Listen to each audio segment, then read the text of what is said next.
Bueno, hablamos de la compañera y cómo es que algunas personas aún siguen en la virtualidad y ya no nos exponía sobre las empresas de call center.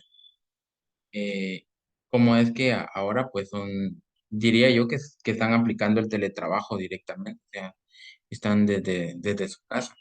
Creo que eso ha ido evolucionando y que algunos trabajos se van a quedar así. Hablaba yo con un amigo hace unos meses. Él es auditor interno de Ingenio Magdalena. Incluso es compañero de trabajo ahí en la universidad, da clases en la universidad, pero somos muy amigos, somos del mismo lugar de, de vivienda, digamos así, o de origen, de un pueblecito de Escuintla. Y hablamos y me decía, mira vos, yo solo voy 2 veces por semana ahora a la oficina, de ahí todo mi trabajo lo hago en la casa. Eh, obviamente él me dice, "Mira, obviamente tengo que estar pendiente, solamente una emergencia o algo así, voy, de lo contrario, me exigen que vaya 2 veces por semana al área de trabajo, solo para como que tener ese vínculo con la organización. De ahí todo lo estoy haciendo de manera remota.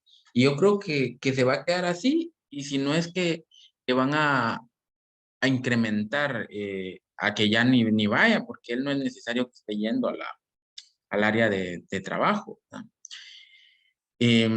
Hubieron algo otras empresas que fueron renuentes. Ayer hablaba con mi pareja y yo le decía, pero ¿por qué no hacer tu trabajo virtual? Y ella me decía, pues no sé, o sea, la mayor parte la hace en la computadora o por teléfono, y solo de vez en cuando, que como está en el área de logística, pues tendría que estar ahí. O sea, no tiene una lógica porque la empresa sigue haciendo de que la persona esté yendo hacia el lugar, y como lo dijo una otra compañera, eh, sigue pagando transporte porque le pagan transporte. O sea, tiene un bus que la pasa trayendo, la pasa dejando a su casa. Entonces, no existe la lógica por qué lo siguen haciendo. O sea, sabiendo que el trabajo lo puede hacer a distancia y que podrían disminuir ese costo de traslado de esta persona o de muchas de las que están en las mismas condiciones, ¿verdad? Pero es parte de lo que está pasando o de lo que va a ir pasando. Acá vamos a hablar algunos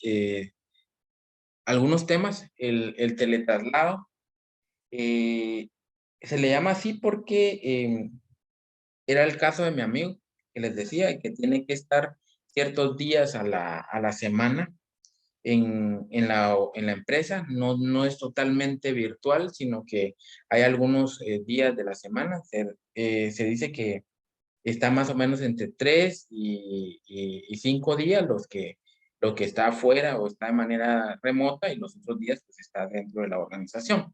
Entonces, así es como lo están viendo. Luego tenemos el tema de línea frontal. Este de línea frontal ya es como que más virtual y que está más apegado al cliente. O sea, aquí vamos eh, directamente enfocados al cliente, y una vez esté en contacto con el cliente, no importa en qué área se encuentre. Luego tenemos la conexión cibernética, que acá se crean equipos de trabajo de manera remota. Tampoco se exige que estén presentes, sino que se crean algunos equipos de trabajo. Yo en plena pandemia no se había hecho en el área gubernamental, cuando son eh, cuando son problemas así graves a nivel de desastres o algo así. Se crean equipos de trabajo, pero multiinstitucionales. O sea, hay varias instituciones inmersas, y en el área de las municipalidades estas organizaciones se les llama COE, que son para emergencias. O sea, ellos son los encargados de tomar las decisiones en el área que les corresponde, o sea, de donde se formó esa organización.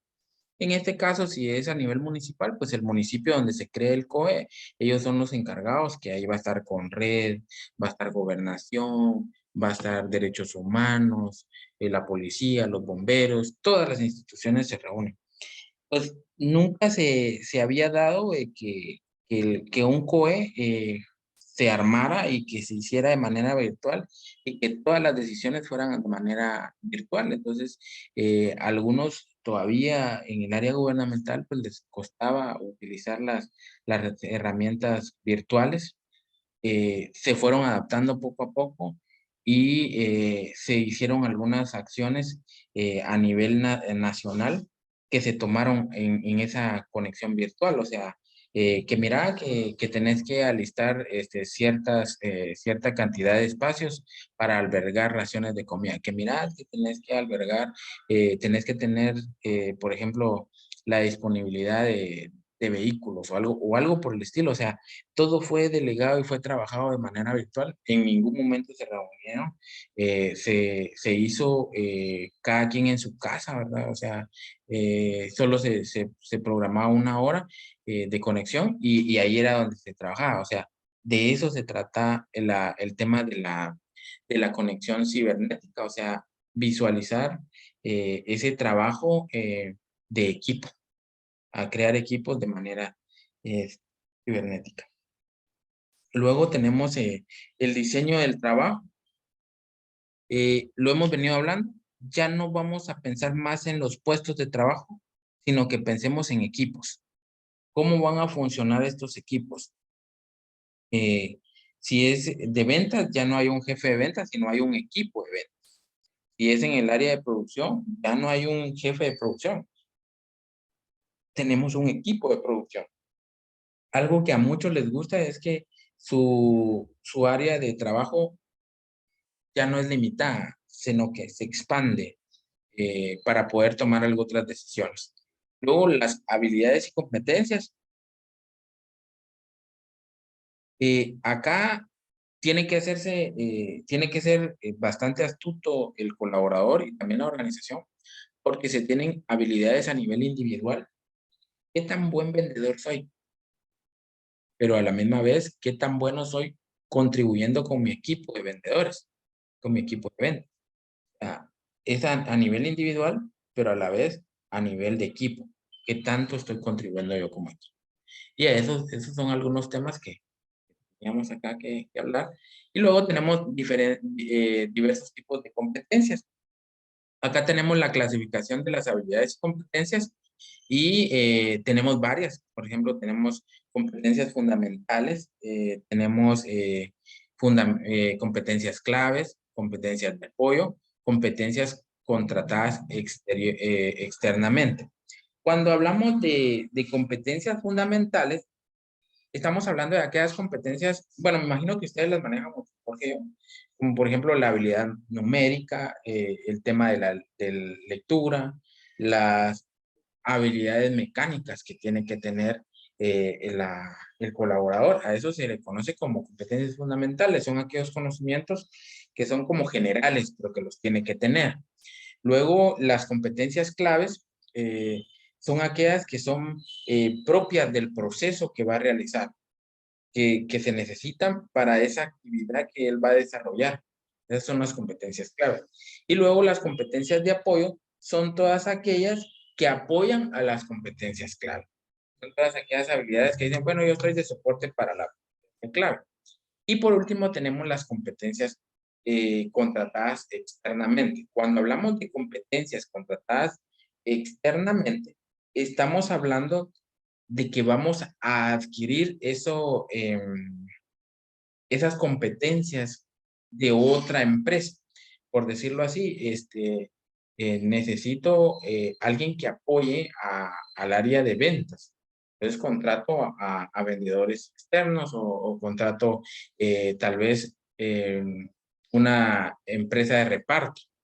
Bueno, mis vendedores van a realizar la labor de ventas, pero el reparto lo va a realizar otra empresa. Entonces, a eso se le conoce como competencias contratadas externamente. ¿Alguna duda o comentario sobre la clasificación de habilidades, chicos?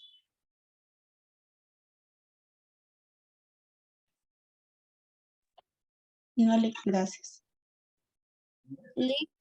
Y dígame, Una consulta, no es sobre las competencias, sino es sobre la diapositiva anterior de la línea frontal, que no me quedó muy clara. no, aquí estábamos hablando del lugar de trabajo. Por eso tenía el tema del lugar de trabajo. Esto es aparte. Cuando hablamos acá de las competencias, solo estamos hablando de qué habilidades debería de tener las personas, pero dentro de la organización. Por eso teníamos las fundamentales, que son tres de manera individual, o sea, de manera como que personal, ¿verdad? Las fundamentales son como que las básicas que debe tener. Las claves son las que debe de tener como que específicas del trabajo que va a realizar, y luego las de apoyo son habilidades extras que debe de tener para poder realizar las claves, ¿verdad? Pero, y luego las competencias contratadas se le llama porque estas no son del empleado, sino que estas van a venir como que de afuera para apoyarlas, ¿verdad? Y las vamos a contratar, que no son personal directamente de la organización. No sé si ahora sí quedó claro. Sí, Lick. Bueno. Bueno, ahora hablemos un poco sobre las recompensas. Hemos hablado un poco de esto, hemos venido hablando por pedacitos. El tema de las recompensas, pues ya lo vimos, ya no tenemos que pensar como que es a largo plazo el trabajo, sino que ahora es a corto plazo. Eh, También que las recompensas deberían ser más por habilidades que por puestos de trabajo. Allá no porque es jefe le voy a pagar más, sino que es por las habilidades que tenga. Sin embargo, pues nuestra ley aún está como que todavía nos tiene atados de manos, que no podemos hacer ciertas cosas como esta, ¿verdad? Siempre y cuando garanticemos o tengamos las garantías mínimas, pues lo que venga extra va a ser genial, o sea, lo podemos hacer. Sin embargo, esto de los horarios y el tema de las garantías mínimas, pues nos tiene como que atado de alguna manera. Eh, el tema del diseño de trabajo, también lo hemos hablado. El diseño de trabajo, pues impacta directamente sobre los resultados. ¿Qué tan efectivos nos vamos a convertir? Hay que ser claros, hay algunos puestos de trabajo que no se pueden cambiar, que tienen que ser de manera presencial, porque aún no hemos llegado al nivel de tecnificación donde se puede hacer de manera remota. Eh, por ejemplo, si vemos a un médico cirujano, he escuchado de que las han logrado hacer a través de robots y de manera remota. Eh, ¿Qué tan confiable sea al momento? Pues no sé. La verdad no sé qué tan confiable sea porque eh, pienso que las habilidades del médico pues se pierden un poco en el transcurso de transferir esos movimientos hacia una máquina. Podría pensar eso yo. Me daría miedo, sí, imagínense una cirugía de corazón abierto y que me la tenga que hacer un médico, pero me la va a hacer de manera remota. Bueno, y que me esté viendo solo por cámaras. O sea, creo que sí me daría un poquito de miedo, a mí, en lo personal. O sea, pienso que hay puestos que todavía no han llegado a esa tecnificación. Luego, el tema de algunos, manejar algunas máquinas todavía no se ha hecho de manera remota. Pienso que en un futuro sí va a ser muy factible. El tema de que un médico venga y me haga una operación de manera remota, pienso que va a ser, hasta ya ni voy a necesitar el médico posiblemente, sino que la misma máquina solo le voy a decir qué es lo que tengo y posiblemente ella misma me opere, pero hasta el momento, a mi criterio, hay puestos que todavía no lo tienen, eh, y que no se podrían hacer con esos para que lo hagan de manera remota. Luego, elementos del diseño de trabajo. Tenemos algunos elementos eh, del diseño de trabajo que siguen ahí, como por ejemplo el personal, las decisiones y la información. Eh, Cuando hablamos de los elementos del diseño de trabajo, pues hablamos de estos tres. Y cuando hablamos del personal, es la actividad que se realiza. El personal es el que va a realizar la actividad o la acción del trabajo. Cuando hablamos de las decisiones, aquí juega un rol fundamental el criterio. Las decisiones son como que tomadas de manera objetiva, pero porque hay un ente que la está analizando, que en este caso es el ser humano, ¿verdad? Entonces, es ahí donde tiene que tomar esa decisión eh, de, de ciertas acciones que va a realizar, pero ¿de dónde salen esas decisiones? Necesita la información, necesita tener información para poder tomar estas decisiones. Entonces, va como que en cascada, ¿verdad? La información genera las decisiones que a su vez van a crear las acciones que va a realizar el personal. Entonces, todo eso es parte de los elementos del diseño de trabajo dentro de una trabajo virtual y que es parte de las competencias que tiene que tener. Tengo la información, puedo tomar decisiones, puedo realizarlas. Entonces, de esa manera es que se van a ver las diferentes competencias que se tengan para poder realizar el trabajo virtual. ¿Algún comentario? ¿Alguna duda, chicos?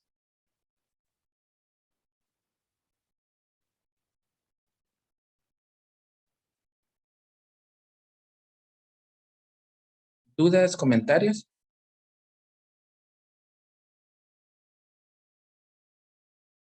¿No? ¿Puedo continuar?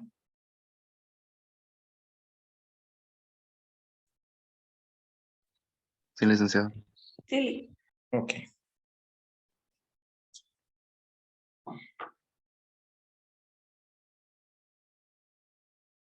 Aquí el diseño del trabajo tradicional. Bueno, el trabajo tradicional, pues obviamente nosotros sabemos de que está enfocado en puestos, está enfocado en un área de trabajo específico y que fue hecho o quien lo clasificó de cierta manera, pues fue un señor que se llama Frederick Taylor, especialista en administración. Y este señor pues creó ciertas parámetros para decir que se tenía un trabajo tradicional. En este caso teníamos el comando y control, que no es más que la jerarquía, que crear un organigrama y tener las jerarquías directamente establecidas, en la cual tenemos en cascada, viene cayendo desde el puesto más alto hasta más bajo. ¿Cómo se manejaba? Sobre autoridad sobre planificación, autoridad sobre manufactura, autoridad sobre mantenimiento, cada uno sobre su área. Vamos a manejar los roles. Era lo que se decía. Bueno, estás en el área de planificación, quédate en planificación. Esta es tu autoridad y ahí pues, tenés tus colaboradores y hacerlo. La autoridad de manufactura, estás en el área de producción, ahí quédate, o sea, esa es tu área, o sea, no tenés que ver ni siquiera el trato con el cliente, o sea, simplemente quédate en el área de producción. La autoridad de mantenimiento, la misma situación. Las esferas de actividad.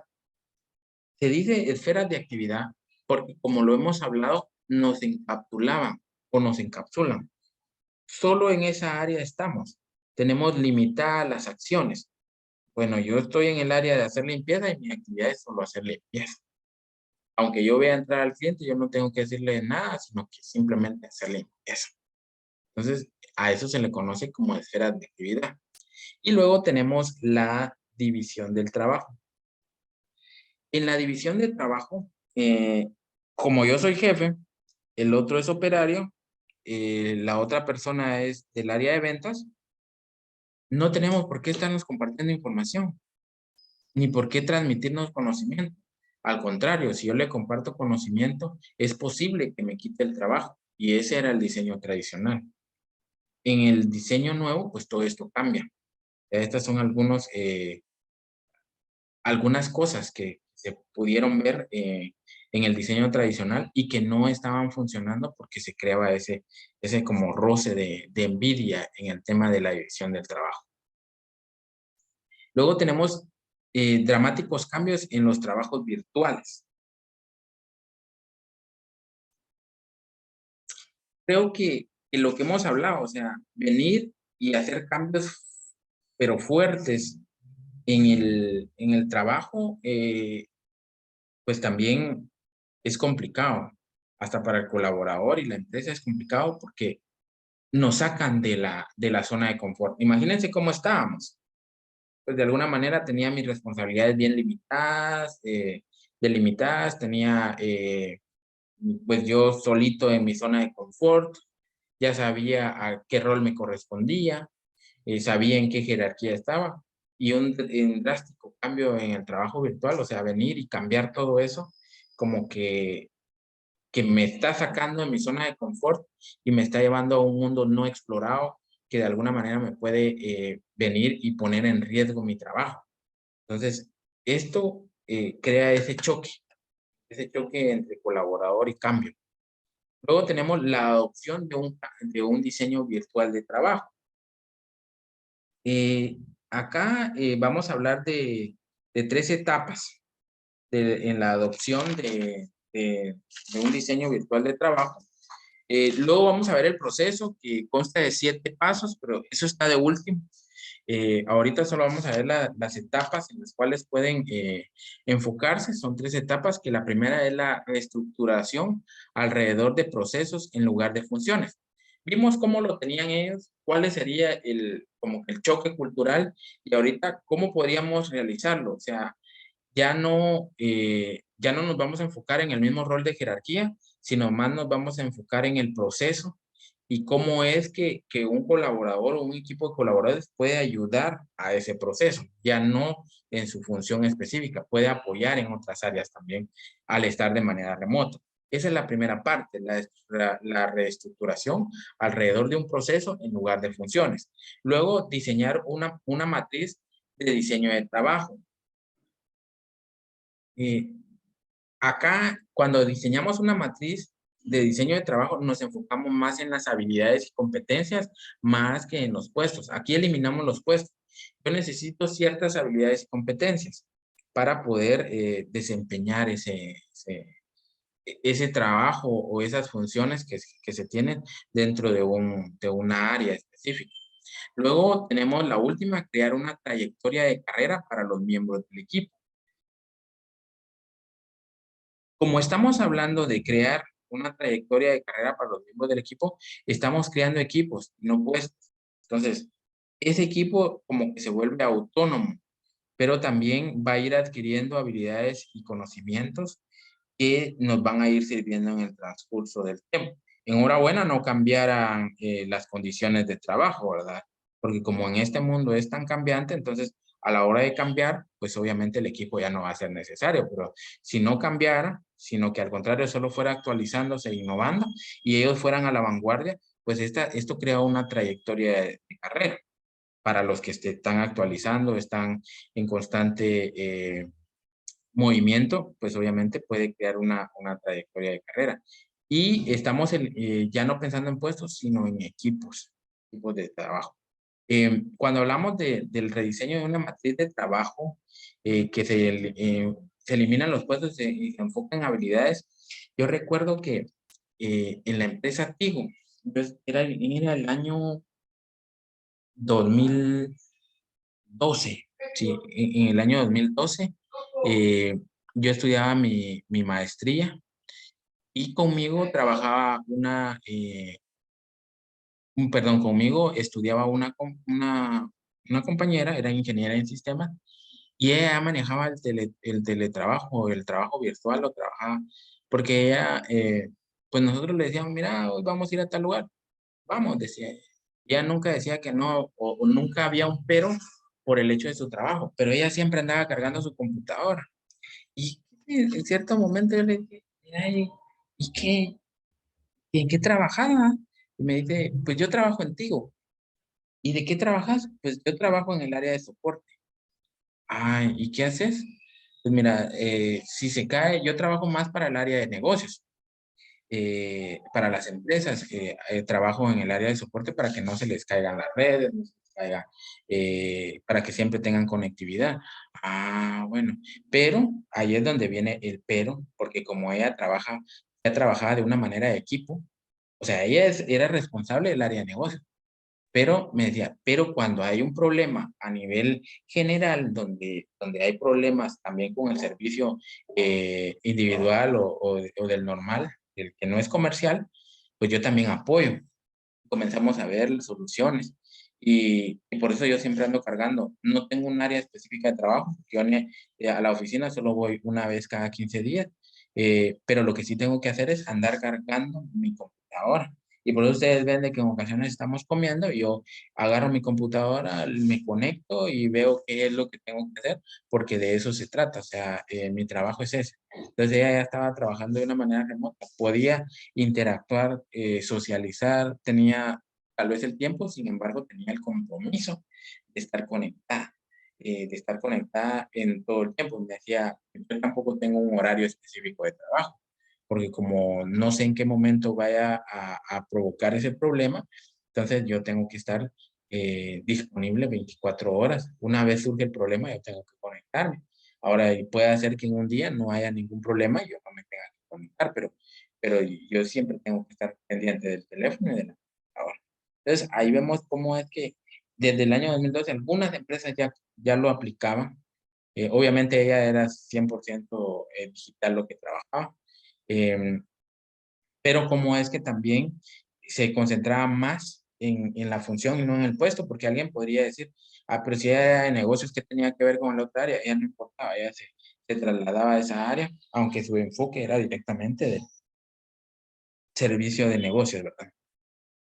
¿Alguna duda o comentario, chicos?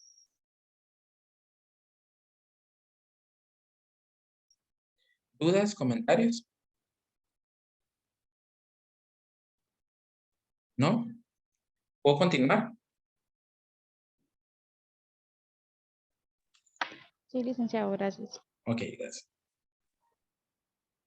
Trabajo en el proceso como una matriz. Acá vemos una matriz, como lo estábamos hablando, pero una matriz más de actividades eh, y de cómo van a solucionar todos los problemas que se les va a dar. A eso se le conoce como trabajo en el proceso, como una matriz, o sea, matriz de actividades que se van a realizar y cómo van a solucionar todos los problemas que se pueden suscitar. Luego, creación de un plan de vida y carrera. eh, Depende de la actualización y de las habilidades. Eh, Esto lo hemos venido hablando, no hay algo que me pueda garantizar una carrera larga, sino que tengo que estar en constante movimiento, tengo que demostrar. Sí, de último vamos a tomar la asistencia. Tenemos que ir pensando en ir actualizándonos y de la vanguardia. Creo que todos, de alguna manera, después de iniciar con el tema de la virtualidad, pues de alguna manera nos vimos como que confrontados con lo que es la actualización. A algunos nos ha costado, les soy sincero. A mí, en lo personal, me ha costado bastante por el tema del tiempo. En el trabajo gubernamental, pues lamentablemente la innovación no se da tanto como en el área privada. Eh, yo trabajo más el tema de asesorías en el área privada, eh, pero más en el área de planificación estratégica, de sugerencias, esas son las áreas.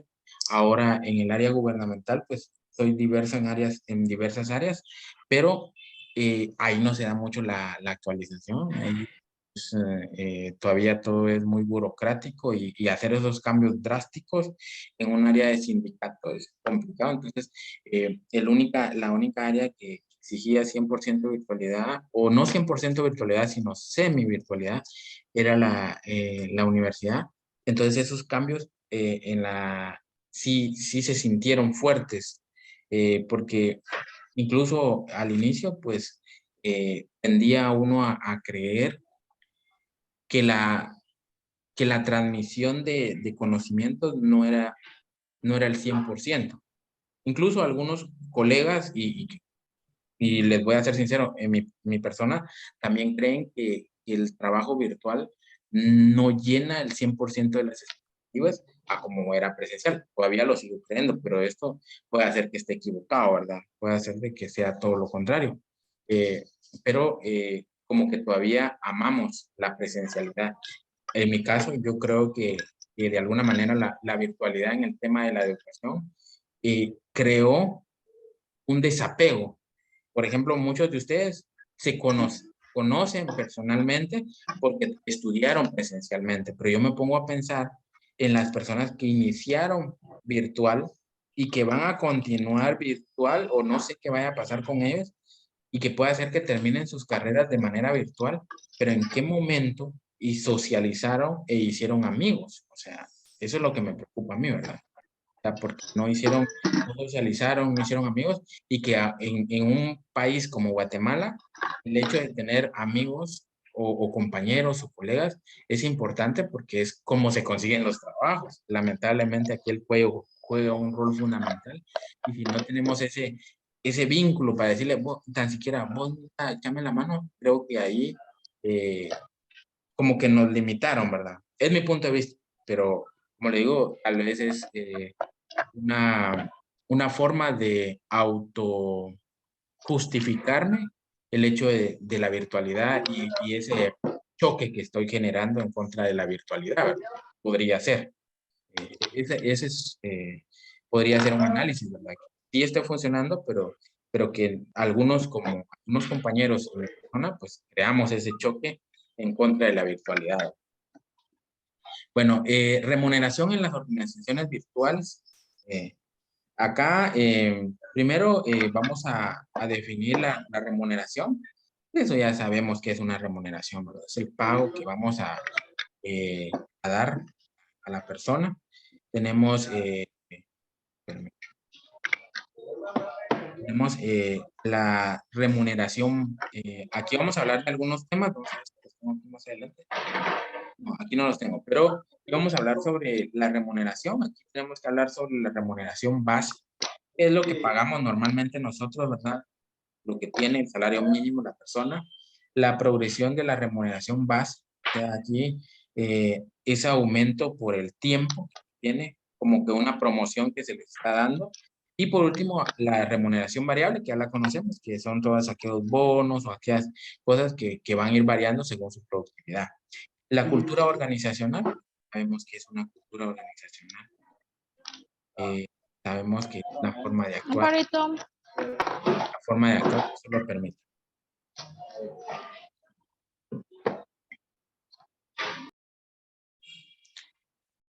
Es la forma de actuar de un conjunto de elementos dentro de una organización. Y los valores intrínsecos son todas aquellos valores que se generan dentro de la organización, que de alguna manera crean un apego o una forma de acción dentro de la organización. Luego, la oportunidad de carrera, que pueden generar algún crecimiento dentro de la organización, pero aquí ya no va a ser un crecimiento de puestos, sino va a ser un crecimiento en habilidades, porque según las habilidades, pues así va a ir recibiendo su recompensa. Y luego la estrategia de remuneración total, que cuando vemos la remuneración total, ustedes se recuerdan de esa grafiquita donde tenemos el tema de remuneración directa y remuneración indirecta, ¿verdad? Que son todo aquello, lo básico y luego lo variable que se conjuga para crear la remuneración total. Veamos. Puestos y organización tradicional.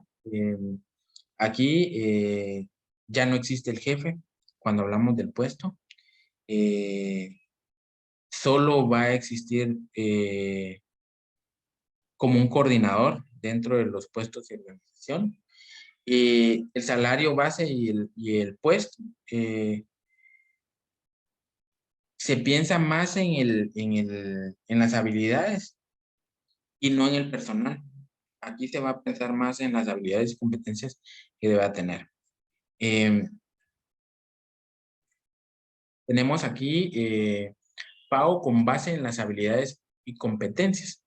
Era lo que hemos venido hablando. El pago se hace en base a las habilidades y competencias y ya no por el puesto que se tenga o el título que tenga la persona, sino más en las habilidades que puedan ayudar a crear competitividad de la empresa contra la competencia, ¿verdad? Luego tenemos la remuneración variable en la organización virtual. Acá, pues obviamente, ya sabemos lo que es una remuneración variable. Creo que se apega más. Son dos temas que están a la vanguardia, que es la organización virtual y la remuneración variable. Deberían de estar de la mano. Nuestra legislación, pues, está un poco como que atada en ese sentido de la remuneración variable y de la organización virtual también en parte. Tenemos que saber manejar bien esos temas para poder aplicarlo acá en Guatemala. La compensación indirecta y la organización virtual. Eh, Algo que les gusta mucho a los colaboradores y que lo ven como una competencia y no monetaria, es que pueden ver todo el panorama del proceso y no solamente una parte. Bueno, yo me dedico a poner llantas en el carro, ¿no? Ahora yo puedo ver hasta la ensamblado de motor. Eh, Eso viéndolo desde un punto de vista general, aunque sabemos que en el tema de ensamblados, pues obviamente, si no lo hace una máquina y que la podamos controlar de manera virtual, obviamente vamos a tener que estar presentes, ¿verdad? Pero a eso se refiere la compensación indirecta en la organización virtual. Muchas personas se sienten atraídas por el trabajo de esta manera porque ven todo el proceso y no hay alguien que los esté castigando o que esté encima de ellos, sino que ellos como que tienen esa libertad de acción para poder realizar su trabajo. Vemos acá lo que se ha aprendido sobre la remuneración en la organización virtual. Sabemos que la remuneración o la organización virtual es fundamental venir y pues migrar a esa área o ese nuevo tipo de organización, porque es como están trabajando la mayoría de organizaciones a nivel mundial y que se ha venido practicando, pero que algunas empresas aún se han hecho como que fuertes y que no han querido hacer ese cambio. Acá tenemos la fuerza laboral mezclada. Tenemos que ir como que ir aclarando algunos temas. Cuando hablamos de fuerza laboral mezclada es porque hay varios colaboradores, pero de diferentes empresas colaborando por un mismo fin. A eso se le llama fuerza laboral mezclada. Luego tenemos la composición de la fuerza laboral. La composición de la